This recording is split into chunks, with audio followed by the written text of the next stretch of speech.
Okay, I think we're good. So today we're going to work on a lab, but it's confusing because we haven't really covered any sort of lab material in class. So I'm just going to use this time to get us set up with just a Markdown document, just learning a little bit more about Markdown documents and that kind of thing. So I kind of liked, let me just see if I can join in just quickly, because sometimes it's nice to see what you're seeing. Let's see here.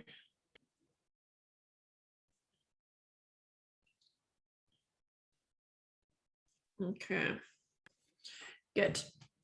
Just put that there, a little, and it makes it look like more people are in class because I'm in here twice. Okay, so I went back and forth. What am I supposed to do today? Like I said, we haven't really covered anything specifically that's lab related. So I decided we'll just start fresh, and depending on how much you've used R and RStudio and Markdown, this is probably going to be review if you have seen it before. But I want to make sure that we're all on the same page, because I'm pretty sure some people said that they hadn't ever used R. So we need to it's kind of tough to make sure everyone is on the same page here.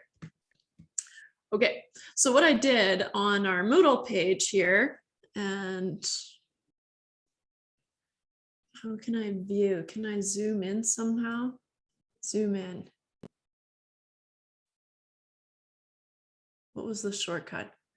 Command plus. No, not working somehow. Okay, so that's a little bit better. So what I did is I posted some lab notes. Now these are the ones that I developed a while ago, and they were meant to be for Stat 121 and Stat 124, but then they were a little too tricky for those guys. And so we do something else with them now, but I thought, you know what, I have these, so why not use them? So you can have a look. So here are the lab notes that I use in the YouTube videos, right? That's Stat Labs playlist, which I showed you on the first day, but I also put a link to the lab YouTube videos. So today we're basically going to work through lab 1 there. But so here, don't be turned off. It was too hard for these guys, so we'll use them. I'll use them in Stat 230, but because I don't know where everyone's from, R-wise, we'll start here. It's a good refresher. Okay. So it does have those instructions for installing R in RStudio, but you've already shown me that you know how to do that because you uploaded that Markdown document. And so that was really good. So today we're going to work on what's called a Hello World document. And I guess, where's that?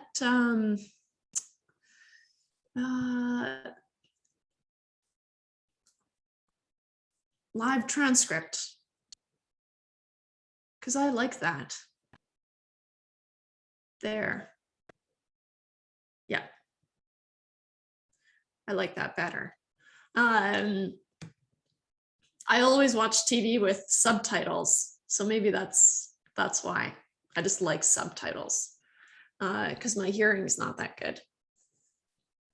So so what we're going to do is we're going to make what's called a Hello World document. Okay, and so a Hello World document is really common in programming, and it's just like an introduction, right? So just showing you some things that we can do. in the beginning. Okay.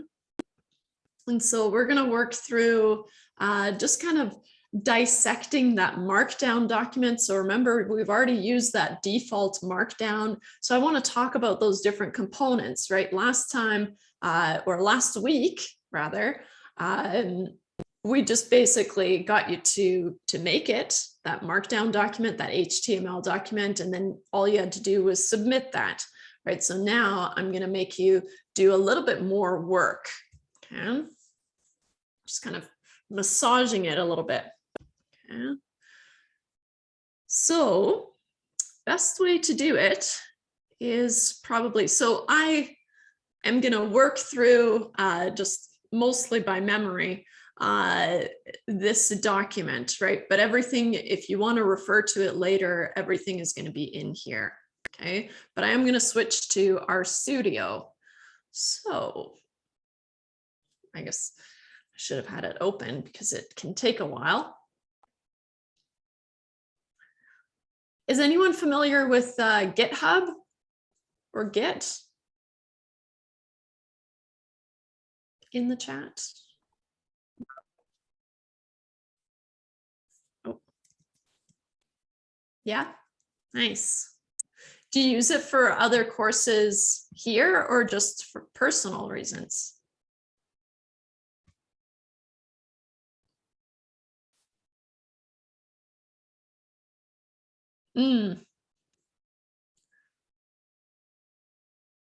Nice. Just personal reasons. You just like Git. It's awesome. Once you get started, it's yeah, totally. Yeah, it's just good to have. Okay, so I'm going to keep this open because it's for my other class, but let's start a fresh Markdown file. So just like we did last time, right? And so this is just more practice. And so what I'm going to call it this time is Hello World.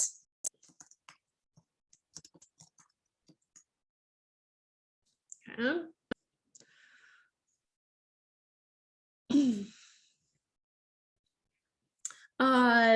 What we'll eventually start doing is creating a PDF, but it does require tech. So instead of text, it's pronounced tech. LaTeX is a typesetting language, and it's just a little bit more sophisticated than Markdown, or it's a lot more sophisticated than Markdown. But for now, let's stick to HTML for just the Hello World document. And then I might get you to submit the PDF version as well. And I think I have it all installed, so I can't show you what it looks like, but I suspect if you clicked PDF, then it would tell you, oh, you need to download this, and then it would probably send you on your way to do that. But like I said, I haven't tried it because I have it all installed, so it's not true to what it's going to look like. But that's something you can play around with later. For now, let's stick to HTML, right? But eventually we want to start developing PDFs, right? Because a PDF is just a more shareable document, right? If you send someone an HTML file, it's just a little bit weird, right? It's a little bit more formal if we can produce a PDF file, right? And I'm going to stick to PDF. If you want to, you could produce a Word document if you have Word installed, and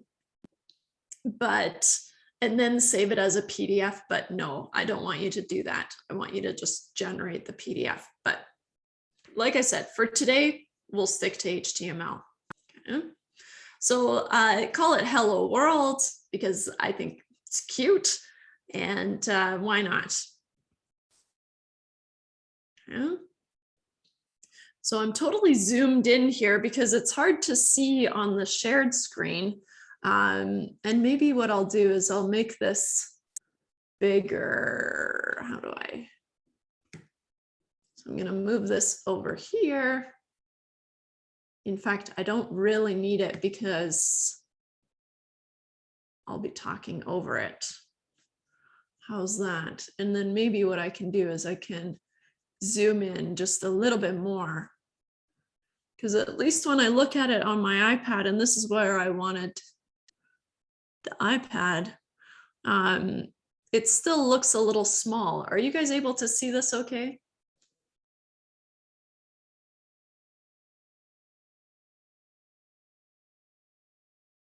Okay, nice. So I can zoom in a little bit more, but okay. 15-inch screen, nice. I'm on my big iMac, so it's like huge right now for me, but not on my iPad. I know, right?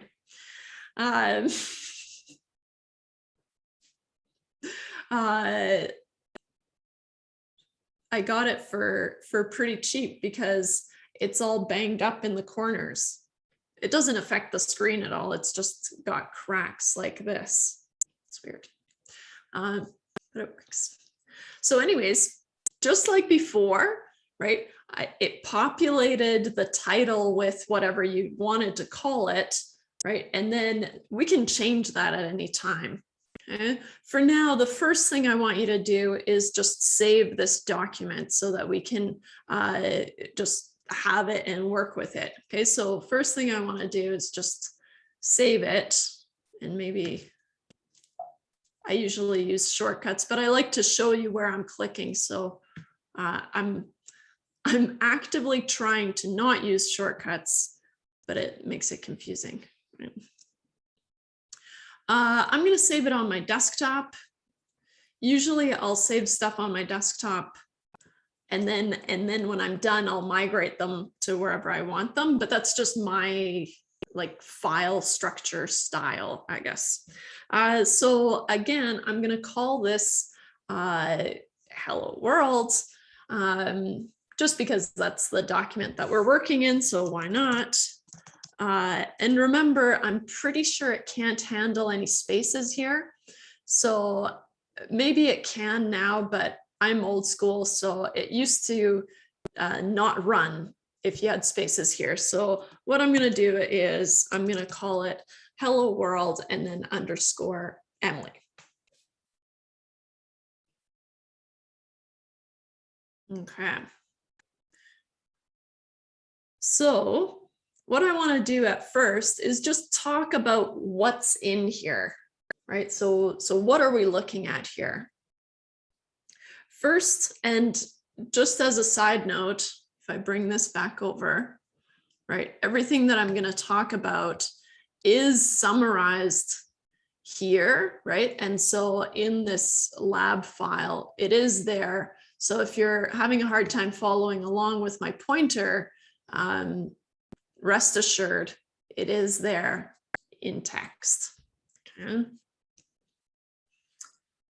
And you'll have to forgive that lab document because I wrote it, and what you'll find is that Markdown doesn't have any, it doesn't have any spell check. So I'm just going blind. And then we only used it for one term, and then so I haven't done any edits or anything. So there are some glitches, but overall it was pretty good. So yeah, I think, what if I try it here? Like I'll change this. No. The idea with R and RStudio is that we just type something and it's just supposed to take it at face value. So I don't think, does it have some in here? Maybe just playing around here.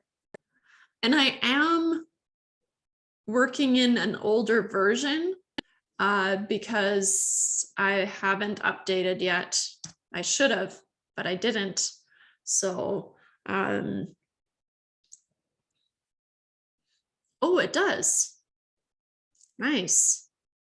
I feel like that's an update because it doesn't on my end. It didn't, it lets me, and then I'll say type anything.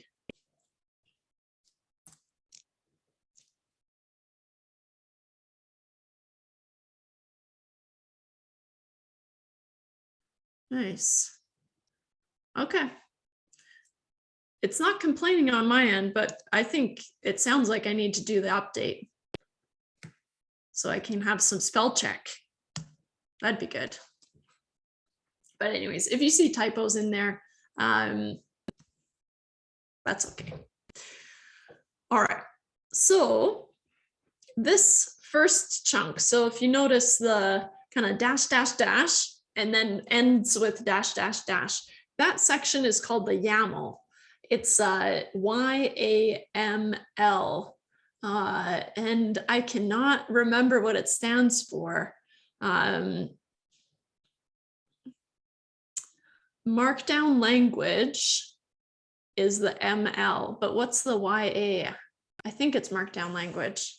But anyways, the YAML is just the header information, basically, right? And so we tell it what the title is, and we tell it what the author is, and we can make changes here, right? Like if I wanted to change it to just hello, right?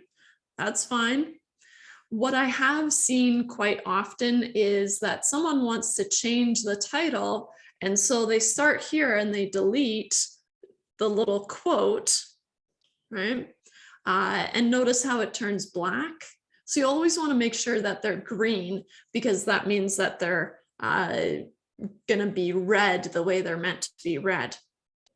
So then if I finish it with the end quote, then it'll turn green again and we're good to go. Okay, and so we can make changes in here. I'll change it back to hello world because I think it's cute. And we can change the date format. We could write it out. Oh, yeah, another markup language. Thank you. That's what it was. I knew it was funny, but I didn't want to promise that it was funny. So here, I'll share it with everyone here. So YAML is yet another Markdown language. There are obviously lots of them, but this is probably the most basic one. Okay. Oh, it's got a lot of memes, huh? Well, that sounds promising.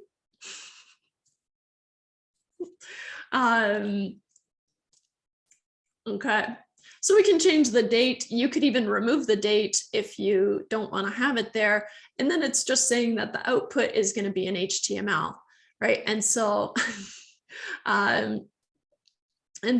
here, if you wanted to change it to PDF, you could change it here or in the beginning when you select the options, right?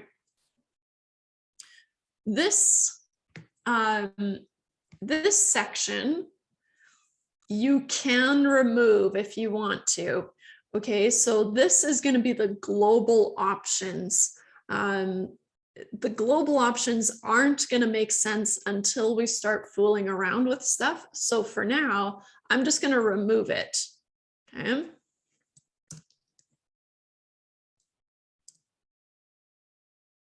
Okay. So we will use it later on when we want to start. Oh, hey, I just realized mark up. I said mark down. Mark down should be mark up. Stealing from, oh, sent it to the wrong person. Here, send it to everyone. In my YAML, yet another markup language. Anyways.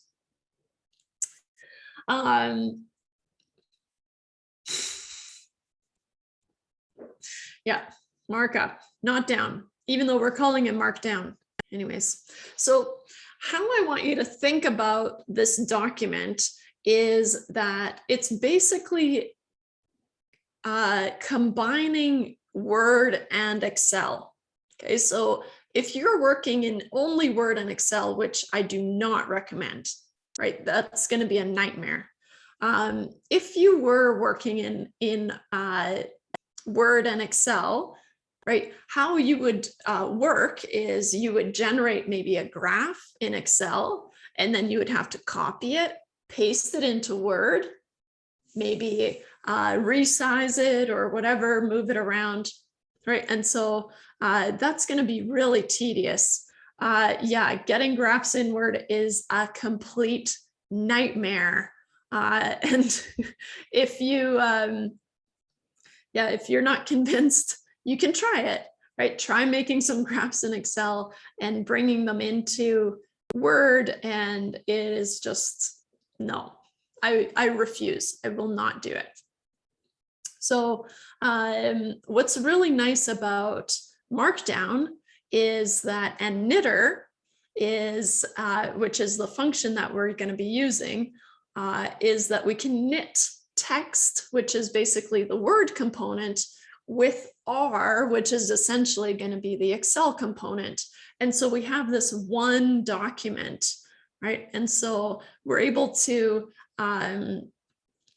knit together the text and the R code into one document.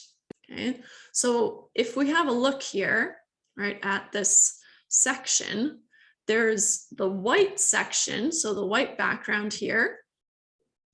I want you to think of the white background as Word, right? Anything, any text that you would write out, so anything you want to communicate kind of person to person would be in the Word document, right? So it's going to be in the white section. Okay. Whereas our code is going to be in this gray section. So anything that you would do in Excel, we are going to use R to do. Okay. And so we'll talk more about the breakdown of this R code chunk. It's called a code chunk. Okay. But the neat thing about it is that we can combine text like instructions here, right? By default, it includes some instructions, also showing you what you can do. Okay. And then we've got some text followed by a summary, right? A summary of the data set cars. Cars is already built into R, and so that's why we can just call it like this. We can also embed plots, right? And so here we've got some text, which I want to talk about some things we can do with text. And then we've got a plot, just a basic plot. And that's basically what we're going to do. So now going back to the top, we've got this kind of hashtag situation. Okay, so what I want you to do is I want you to knit it and see, just look at what's happening. Okay, because that hashtag is going to translate into a header. Okay. So let's see, let's hit knit and see what happens. Okay. So a lot of the time while it's running, I just want to talk about, so a lot of the time, if you're making changes and you want your text to look a certain way, right, then you can look up, you know, how can I do this in Markdown? How can I typeset it like this in Markdown? So basically anything you can do in Word, you can do in Markdown. Markdown is supposed to be a really simple language, right? Kind of a, do you guys know what a WYSIWYG is? WYSIWYG is, I think it's a computer science thing. What you see is what you get, right? And so it's a WYSIWYG language, meaning that what you see here in the code is basically what you're going to get, just a little bit fancier. Okay. So when we look at the document that it produced, right, it's got the title, it's got the author, it's got the date, right? And then we notice that our markdown, which corresponds to this hashtag our markdown, right? That's going to be a header, right? And so we can make multiple different level types, right? And so a first level header would be just one hashtag. If we follow it by a space, then we can write first level header.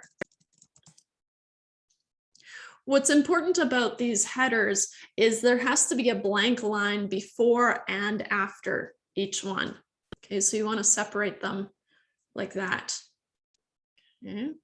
But now if I knit it again, oh yeah, that's what I didn't finish saying, is that if you're trying stuff, just play around with it, right? Make it a small change, run it. So by running it, I mean knit it, look and see what happened.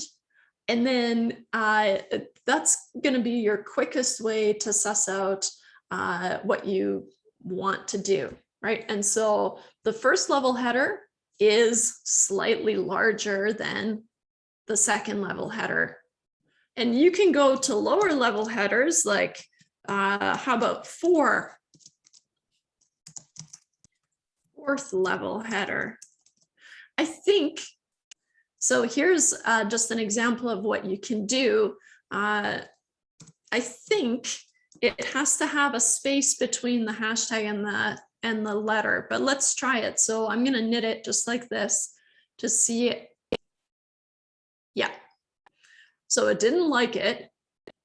Right. So the reason I'm getting these hashtags is because there's no space between the hashtag and the letter F.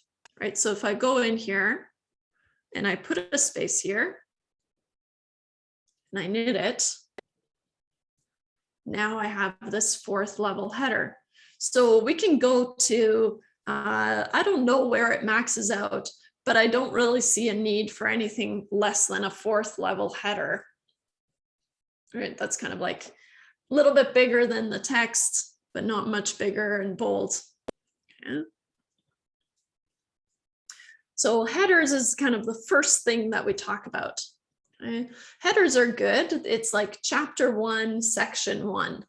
Right. Chapter is the first level header. Section would be your second level header. Subsection would be a third level header, and so on and so forth. So you can use it to break up and organize your document. Okay.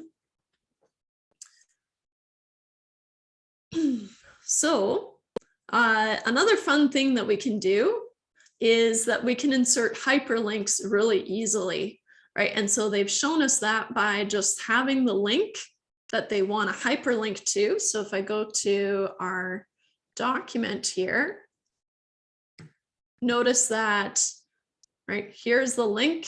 And if I can click it and it will just take me there. So that's going to be useful, right? If you're referring to or referencing some site, right, then you can just include that link and include it in little,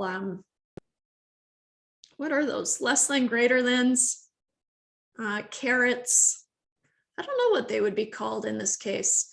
But anyways, so that's one way that you can just include a clickable link.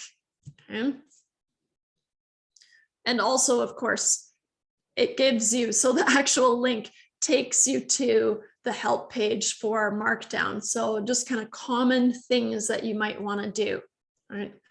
And throughout all this, whether we're working in R or with Markdown or some other language, most things have been answered on Google, right?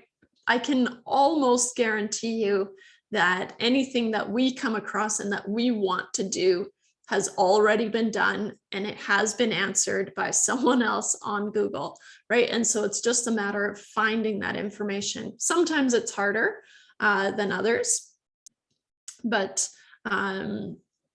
in general, right, first place to start is just trying to Google your way to the answer, right? So we can do basic things like we can bold text, we can italicize text, we can bold and italicize text, right? And so here we see double stars, and just in case, I'm going to hit knit again. Why not? And we see that the double stars around the knit makes it bold, right? So some other things that we could do is we could italicize, and there are a few different ways that we can italicize and bold, right? So there's some overlap in languages, and it just kind of understands a lot of it. But if we put, and we can italicize more than one word. If you put little underscores around whatever you want to italicize, it should come up in a lighter blue. And if I hit knit, all right, the text that I wrapped up in underscores is italicized, right? What if I want to bold and italicize? I know I need a double star, right, around the word or words, and I also need the underscore. It's been a while, but I don't think the order matters. You can play around with it, right? So let's try underscore star star around something that you wanna. So I'm gonna bold and italicize embedded R code chunks. Because I started with an underscore and then went star star, I'm gonna want to follow the same structure on the other side, right? So star star underscore. And let's test it. Let's knit it and see what happened. Maybe it did what I wanted it to do. Maybe it didn't. In this case, it did, right? It bolded and italicized. Right? So that's going to be useful if you're emphasizing something, or if you're usually for emphasis, right? But if you use it as kind of communication strategy, right? Maybe you're bolding some things and italicizing some other things. So good. Let's talk about, before we get into this R code chunk, R itself, right, is Excel basically, but it's Excel on steroids. It can do so much more, and it's so much faster and so much just quicker, faster, quicker. But the first thing I want to talk about is just the cars data. So what can be confusing is that cars is already, there are a lot of data sets in base R. So when you install R, it comes with a certain number of data sets. Yeah, Excel on steroids, exactly. And so there are some data sets in base R, and cars is one of them. So what I'm going to do is, instead of looking at the summary of cars, first thing I want to do is I want to look at just cars. Okay, what we'll see is that now we're going to start using this console. Okay, this console is R, right? That's the brain. Okay, and so if I have something that I want to run, okay, so I want to run it in R, then I can either copy, we're not going to do that, but the short or the longest way to do it is to copy and paste cars into the console. And what it's going to do is it's going to go into the brain and bring back the cars data set. Okay, so now if I hit enter, it shows me that there are measurements on the speed and the distance. Okay. I can do things like, I think it's help on cars. I use that a lot. And so I was just about to use the shortcut, but if I want to run this line, right, down here in the brain, then what I can do is just make sure my cursor is somewhere on the line that I want to run. And then I hit Control Enter or Command Enter because I'm on a Mac. Okay. So notice what happened here. So when I hit Control Enter or Command Enter, it ran this command. Okay.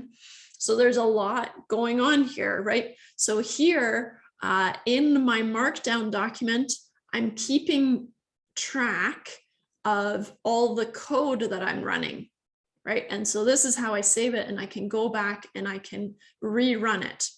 Okay. Here, down here in the console is where I'm actually running these commands, right? So this is where I get the brain to do stuff. Okay. And then when I did help cars, so I need help with cars, what's it all about? Then it brought up this, and I gotta move some stuff over here. Move the chat over. It brought up this help file, right? There are lots of different tabs here, but for now, let's just focus on the help tab. And you can search different functions, right? For example, we see the summary, right? The summary function. So we could search summary if we wanted to, but for now, we've got this summary. It's not helpful. We've got this description of the car's data. So the data give the speed of cars and the distances taken to stop. Note that the data were recorded in the 1920s. So definitely outdated, but we can use them, and it's just kind of a nice way to start. Okay, so this is built into base R. Right?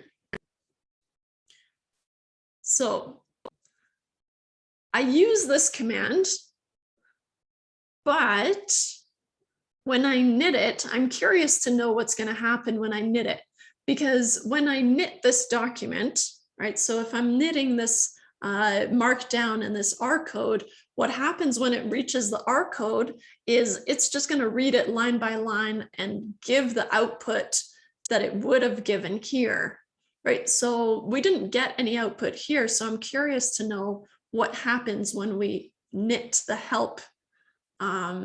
And this is just me playing around, right? And so I'm going to knit it and see, just to see what happens. Okay, so we asked it to give us the cars data set. That's not very useful, right? There's no point in showing the entire data set, all 50 data points. That's not what we're going to be doing, right? So we've got a couple of options. We could comment it out, meaning we could show that we looked at it without actually running it, right? And so how to do that, we would put a little hashtag inside here.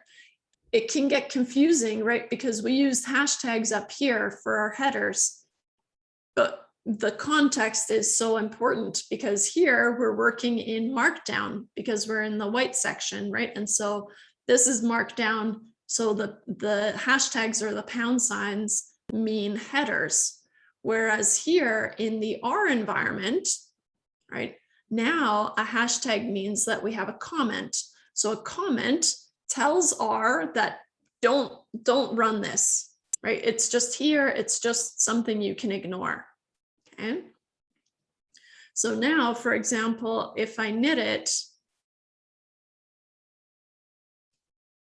it'll just show that, oh yeah, you ran the cars command just to see what the data looked like, but then you didn't actually want to include it in your report, so we commented it out. Okay. it doesn't seem to do anything, which is what I suspected would happen, right? Because it brought up the information in another place, right? So it brought it up in the help window. And so in terms of the console, nothing showed up here. So that's kind of what I expected to see, but who knows? Got to play around to know. So then what we see is the summary of cars. Now the summary is probably the first command that you're going to run on a new data set. So the summary on the cars data is going to give you the summary of each variable in there. Now, the cars data only has two variables, right? It has speed and it has distance. And the summary command gives us a lot of useful information. Gives us the minimum, the first quartile, the median, the mean, the third quartile, and the maximum. Basically gives us the 5-number summary plus the mean, right? What can we do here, right? Why would we care about this? The 5-number summary is useful, right? The minimum and the maximum speeds, for example, is between 4 and 25, right? Another thing you might remember from Stat 230 is that if the median and the mean are similar, then you likely have a normal distribution, right? Whereas, so here I would consider 15 and 15.4 very similar. So I suspect that the speed variable follows a normal distribution, right? The distance variable, right? When I look at the 5-number summary and the median versus the mean, I see that there's quite a large difference between the median and the mean. So that just gives me an idea of what this is going to look like. Remember, the mean is always pulled in the direction of the tail, right? And so if the mean is pulled in the direction of the tail, then this distribution, if I had to guess, and we'll confirm using a graph, right? But if I had to guess, I would guess that it's skewed to the right, right? Skewed in the positive direction. But we can confirm with graphs, right? One thing that I want to talk about here is that they have by default labeled this R code chunk cars. We don't need to do that, right? And so we can actually remove that and just have a plain old R code chunk and it would still work, right? The reason that we name them is so that we can refer to them later on. But for us, if you just want to use a plain old R code chunk, which starts with a tick, tick, tick. So it's tick, tick, tick, which is kind of hard to find, but on my keyboard, it's up here. So it's is it a backtick? Backtick, backtick, backtick, curly brackets around a lowercase r. This is just telling it to use R as the brain. Okay?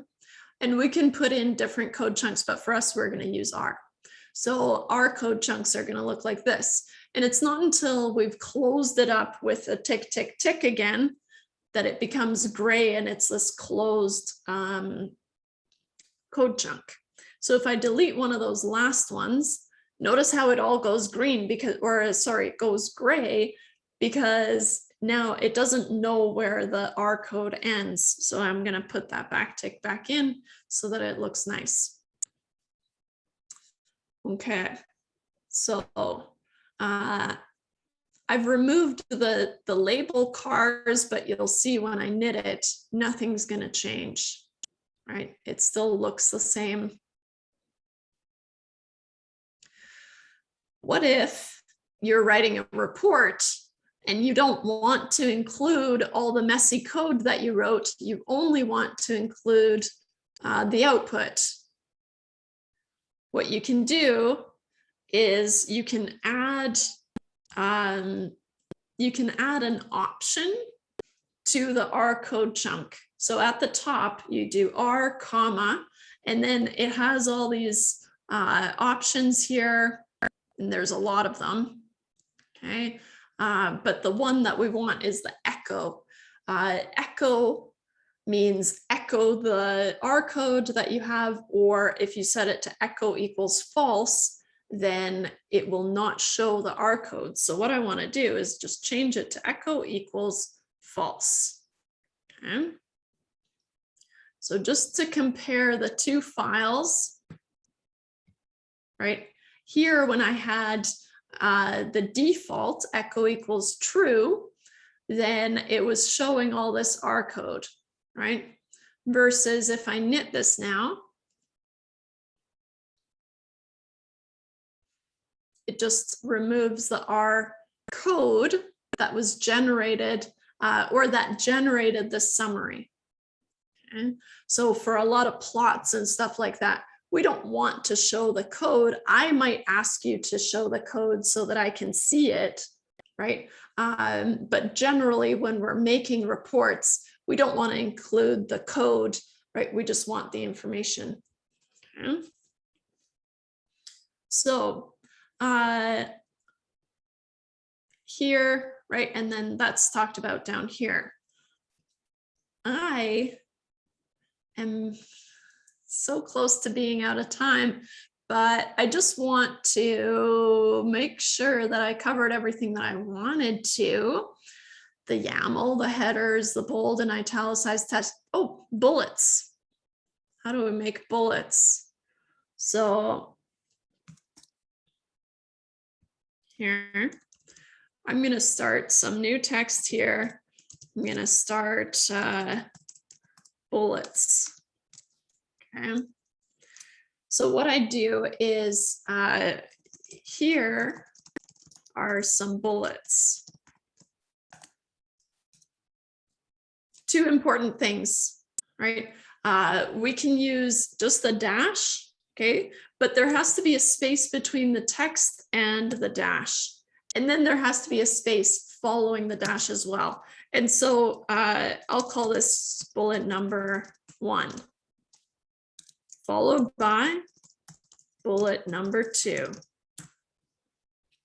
Okay, so now I'm going to knit this and see what happens.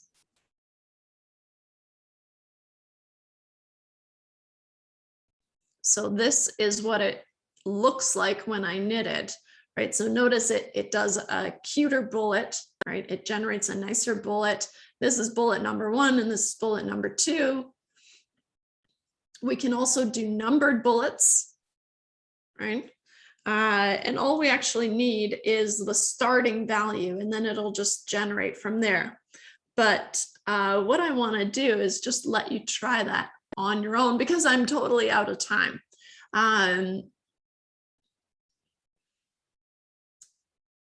For this lab, what I want you to do is I want you to work through these questions. Okay. So of course, this is kind of generic, but one thing that I'll say is that sometimes I'll have comment, right? That means in the text, not in your R code. And you'll have a week to work on this. So we'll come back to it, and we won't have an R session like this, but we can talk about it in class next week. Okay. If you have any questions, because I'm all out of time, if you have any questions, let me know. Otherwise, I hope you have a great weekend. All right, gotta stop this.